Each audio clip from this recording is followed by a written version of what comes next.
નગરપાલિકા આમ જોરથી બોલો નગરપાલિકા નગરપાલિકા નગરપાલિકા આ વોર્ડ નંબર 1 બંદુકવાસ આ વિસ્તારની અંદર ચૂંટણી પહેલા જ્યારે ચૂંટણી હતી નગરપાલિકા તારે પણ આ વિસ્તારમાં મેં ઓટો માર્યો હતો તારે આની આ પરિસ્થિતિ છેલ્લે 1.5 થી 2 વર્ષથી આ ગટરની અંદર આનો આ કચરો ભરાય છે અને આ ગટરની અંદર જે ગંદકી થઈ છે એના કારણે લોકો બીમાર પડશે મેલેરિયા થશે ટાઇફોઇડ થશે ઉલટી વોમિટ થઈ અને ગંભીર પણ બીમારી થઈ શકે તો અહીંના જે સ્થાનિક જે કેન્ડિડેટ જે પરફેક્ટ જીત્યા છે એ લોકો પણ આ વિસ્તારની અંદર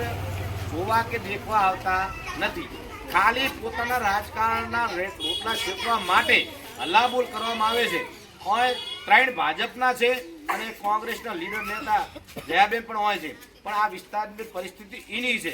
મેં આ લોકોની રજૂઆત અને એમની વાપરી એના સમયે એ લોકોએ શું કીધું તમને કોઈ પૂછવા આવે મીઠું પાણી આવે આ ગટર છેલ્લે એવું કહે છે કે આ કચરો જે ભરણો ને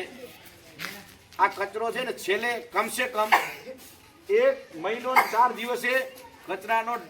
જે ગાડી આવે એ પણ જોવા લેવા નથી ખાલી ગાડીને જતો નથી તો આ ગંદકીના કારણે મચ્છર થઈ અને મચ્છર થાય તો આ લોકોને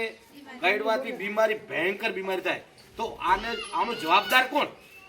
આ વિસ્તારની અંદર કોકો હશે ને આ લોકોને જે 5 વર્ષે હાથ જોડી અને મતદાન લઈ જાય છે અને 5 વર્ષ પછી આ લોકો 5 વર્ષ સુધી હાથ જોડાવે છે અમારું પાણી નથી આવતું મારે ગટર સાફ કરી નથી વસ્તીને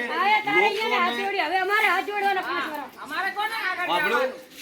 ઈ પેલા હાથ જોડી છે હવે અમને જોડવાના એટલે રાધનપુરના વિસ્તારની અંદર આખા રાધનપુર અંદર 1 થી 7 વોર્ડની અંદર આની આ પરિસ્થિતિ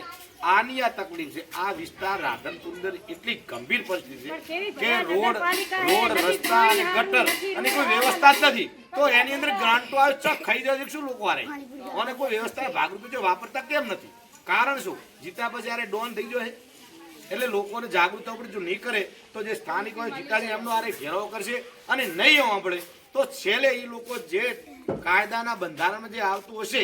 એ પણ આ લોકો કરવા તૈયાર છે જેથી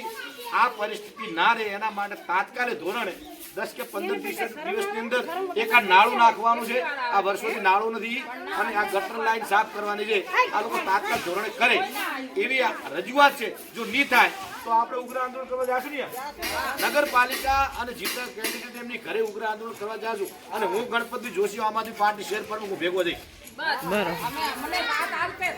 અને હું ગમે તારે પબ્લિક માટે રાધનપુરના દરેક